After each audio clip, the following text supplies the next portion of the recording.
এক নম্বৰ প্ৰশ্ন, অসমত প্ৰথম আহোম ৰজা কোন আছিল? অপশ্যনসমূহৰ ভিতৰত শুদ্ধ উত্তৰটো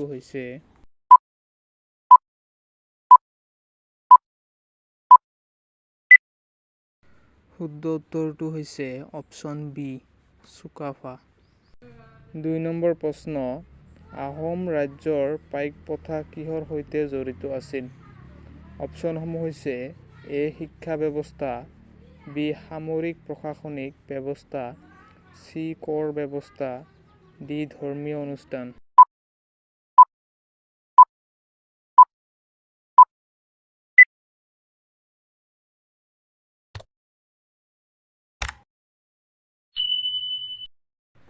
শুদ্ধ উত্তৰটো হৈছে অপশ্যন বি। ৩ নম্বৰ প্ৰশ্ন, মৈদাম ক'ত অৱস্থিত? অপশ্যনসমূহ হৈছে A Majuli, B Sivasagar, C Tezpur, D Nalbari.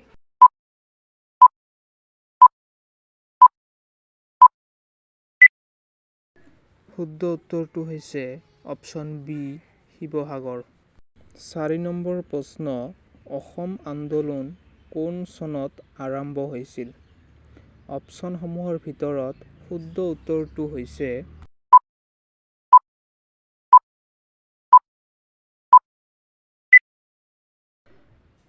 উত্তৰটো হৈছে অপশ্যন চি।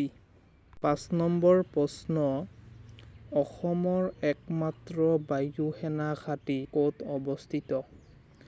অপশ্যনসমূহ হৈছে A Jorhat, B Tezpur, C Chabua, D Guwahati.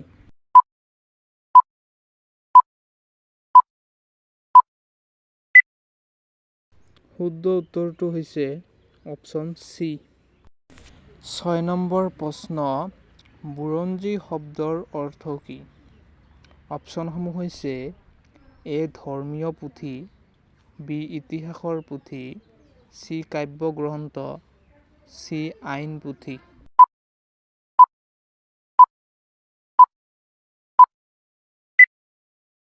শুদ্ধ উত্তৰটো হৈছে অপশ্যন বি, ইতিহাসৰ পুথি।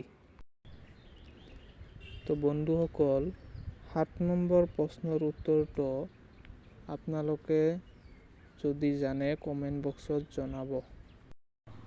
৮ নম্বৰ প্ৰশ্ন, অসমৰ প্ৰথম মহিলা মুখ্যমন্ত্ৰী কোন? অপশ্যনসমূহৰ ভিতৰত শুদ্ধ উত্তৰটো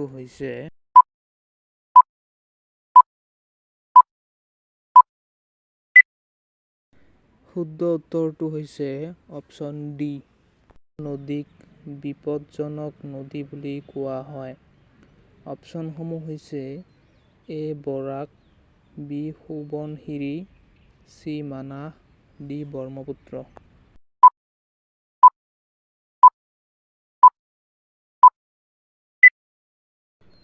শুদ্ধ উত্তৰটো হৈছে অপশ্যন ডি, ব্ৰহ্মপুত্ৰ।